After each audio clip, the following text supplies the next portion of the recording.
could build big pyramids or giant monoliths around the world that I always talk about on my show. So then the Egyptian society comes later. They're clearly involved with a third party of gods. And I do believe there's gods with a little g and then a creator of the universe, a big G. And I always differentiate between the two.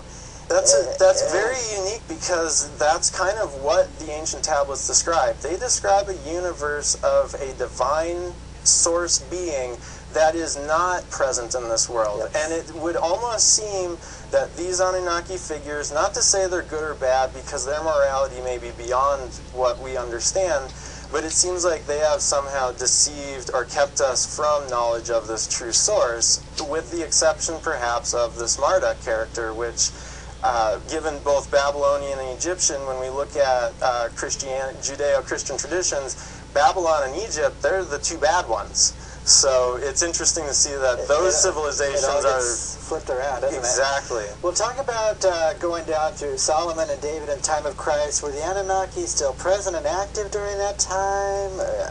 It would seem that if not them being active, the people that they had chosen to follow their traditions, because one of the interesting things about the priests and the kings and the people that led the later civilizations is they all seem to be descended from specific bloodlines, a bloodline that according to these tablets was actually descended from heaven.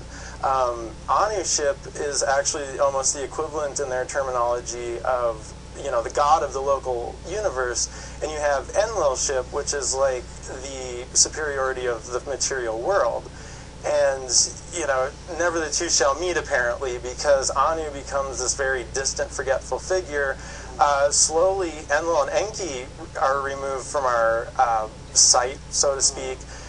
Marduk and his brother basically have a rivalry in Egypt, and his brother, who's in Sumerian and Babylonian called Ningishita, goes to South America then and establishes his own culture, and we have more pyramid building over there. There are many ancient relics in Peru. Yes. Oh, absolutely. Machu Picchu, and the 681 on and on.